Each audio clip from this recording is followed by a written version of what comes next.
Chez nous au Cameroun, le programme AFOP a fait du retour à la terre une priorité parmi les priorités. Pour davantage résorber le problème du chômage en milieu jeune, un accent fort particulier est placé sur l'innovation et le développement de la formation professionnelle dans les secteurs de l'agriculture, de l'élevage et des pêches. Moïse, jeune d'Ngala Parakono-Linga, formé au Centre international d'initiation au développement, en est une preuve des plus étonnantes. J'ai entrepris de mettre mon projet en place avant le financement AFOP. Ce vaillant et valeureux soldat de la terre n'a pas attendu la fin de sa formation pour s'ériger en véritable entrepreneur. Il a mis sur pied 2 étangs de 400 mètres carrés contenant chacun 2500 espèces de clarias communément appelées silures. J'arrive dans les étangs grâce à mon moniteur justement aussi d'Ngala qui sortait justement il a fait une formation en zootechnique qui spécialisait dans la pisciculture. Il nous a donné suffisamment d'informations. C'est ce qui m'a motivé, qui m'a intéressé à me lancer dans la pisciculture.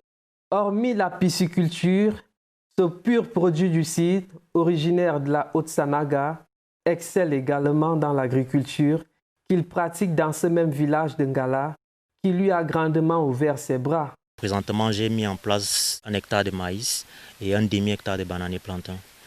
Le maïs est destiné à la fabrication de l'aliment pour poulet, parce que je vais produire du poulet aussi dans l'avenir.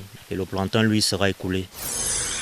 De Ngala à Loa dans la Lequier, Bissila Véronique pose également comme un autre exemple parlant des mérites du PCP AFOP. Le champ là où nous sommes là, c'est avec les 1000 francs d'AFOP que j'ai économisé et je prenais certains de mes camarades pour venir m'aider. Formée à la Chazade dans la ville d'Unfou, cette dernière n'a pas elle aussi attendu d'être financée pour mettre en pratique les enseignements reçus. J'ai mis sur pied un champ de bananiers plantains associé au maïs. À ce jour, outre ce bâtiment d'élevage de poulets de chair, elle dispose aussi d'une porcherie. Les 1000 francs m'ont permis d'acheter une crue que j'ai achetée pendant en 3 tranches. 25 000, 10 000, 5 000. C'est cette crue qui a rempli ma porcherie. J'ai un champ de tomates que vous allez voir.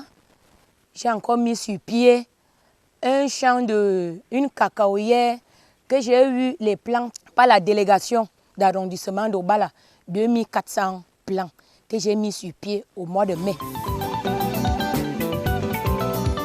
Pour Bissila Véronique, l'agriculture est son dada, la machette son allié, élaborer sa passion.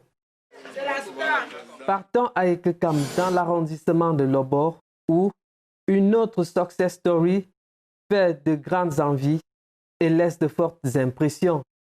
Lui, c'est Ludovic Meignet, formé par l'école pratique d'agriculture de Bingela dans la Mefou et à Kono. Ce jeune a fait de l'apiculture sa spécialité.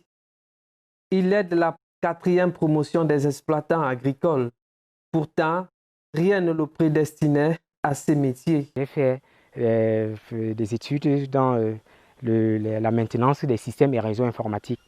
Bien après cette formation, j'ai eu à travailler dans 2 entreprises où je gagnais 150 000 francs. Malgré que je travaillais, il m'arrivait des mois où je n'étais pas payé et j'avais du mal à vivre, j'avais du mal à manger. Je me suis dit, pourquoi pas retourner à la terre? Attendez, je vais ouvrir pour que vous filmez plus bien. Parce qu'une colonie comme celle-ci, quand la saison est bonne, elle monte parfois à 40 à 60 000 abeilles. Hein. Ce jeune, dont la vie n'a de sens qu'avec les abeilles, nourrit par ailleurs de nombreux projets pour les jeunes de sa localité. Je compte au moins si générer vraiment au plus bas mot 50 emplois. Même si je multiplie les ruchers dans les diverses localités, je crois que ces jeunes, la majorité viendra de ce village. Que serait la vie de ces jeunes sans le programme AFOP?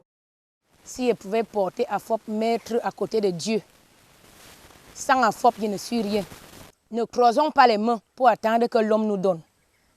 Les jeunes garçons là, laissons tout ce qu'on fait de mauvais. entrons dans les activités. AFOP est là pour nous.